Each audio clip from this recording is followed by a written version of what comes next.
Magandang umaga mula sa Pag-asa Weather Forecasting Center. Ito ng ating update sa magiging tayo ng panahon sa susunod na 24 oras. Makikita natin dito sa ating latest satellite images, itong mga makakapal na kaulapan sa silangang bahagi ng ating bansa ay ang patuloy na epekto ng shear line sa silangang bahagi ng Visayas at sa Mindanao. Dahil sa shear line, asahan natin ang mataas sa tsansa ng pag-ulan ngayong araw sa buong Visayas, malaking bahagi ng Southern Luzon, pati itong northeastern portion ng Mindanao. Samantala for Metro Manila and the rest of the country ay bahagyang maulap hanggang sa maulap na papawirin ating inaasahan. Patuloy pero yung pag-iral ng northeast monsoon o yung malamig na hanging amihan dito sa Luzon at nalalabing bahagi ng Visayas at localized thunderstorms naman yung posibleng maranasan dito sa nalalabing bahagi ng Mindanao. At sa kasalukuyan, wala pa naman tayong low pressure area na minomonitor pero patuloy yung ating pag-antabay o yung pag-monitor dito sa cloud clusters sa labas ng ating monitoring domain na kung saan sa mga sunod na araw ay hindi nga natin inaalis yung posibilidad ng mga cloud clusters na ito, yung mga kumpul ng kaulapan na posibleng maging low pressure area.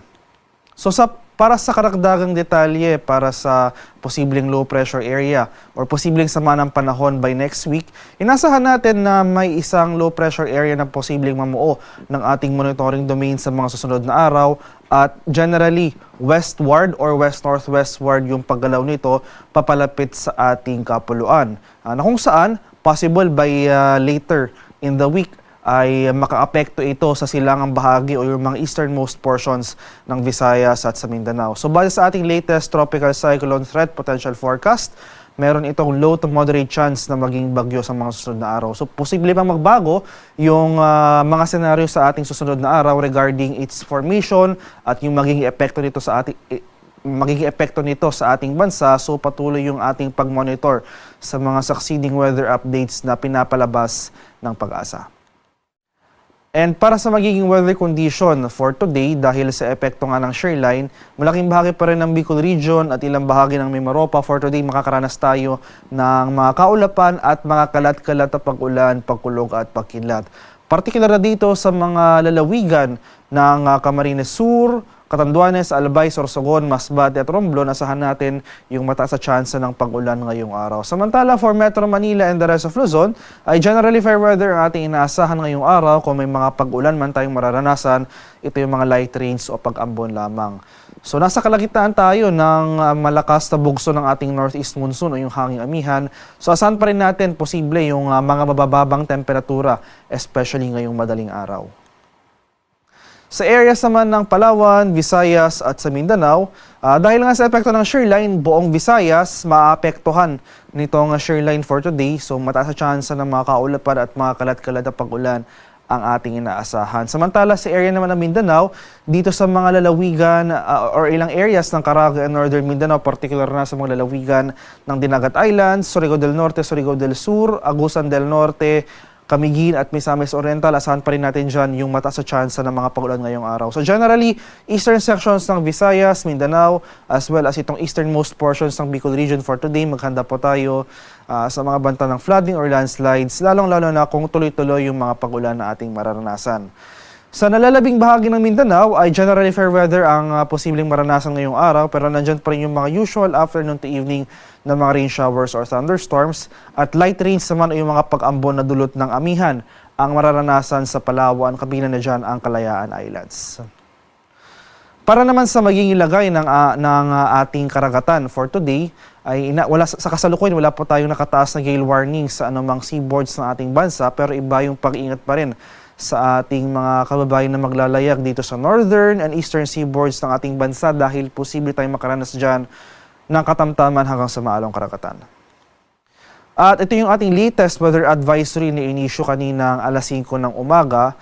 So ito yung ating 24-hour rainfall forecast. So for today, mapapansin natin ilang portions ng Bicol Region at Eastern Visayas makakaranas ng mga bulk ng pag-ulan na dulot ng shear line. So itong easternmost portions ng mga lugar na ito, particular na sa mga lalawigan ng Albay, Sorsogon, Northern Samar, Eastern Samar, Biliran at Leyte for today, ito yung mga lugar na pinakamaapektuhan ng mga malalakas sa pag-ulan na dulot ng shear line. Kaya sa ating mga kababayan over these areas, Maghanda po tayo sa mga banta ng flooding at landslides at patuloy po tayo mag-monitor ng mga localized rainfall warnings or heavy rainfall warnings sa ating mga lugar na ini-issue ng ating mga kasamahan sa Pag-asa Regional Services Divisions. Bukas, araw ng linggo, inasahan natin yung bahagyang pag-akyat ng axis ng ating shoreline na mapapansin natin na mababawasan yung mga pag-ulan dito sa inland areas ng Eastern Visayas, particular na sa May Samar at itong portions ng Leyte at Biliran. Pero magpapatuloy pa rin yung mga pag-ulan bukas sa Eastern and Northern Samar, Albay at Sorsogon. Sa araw naman ng Lunes, inasahan natin yung muling pagbaba ng axis ng ating shoreline.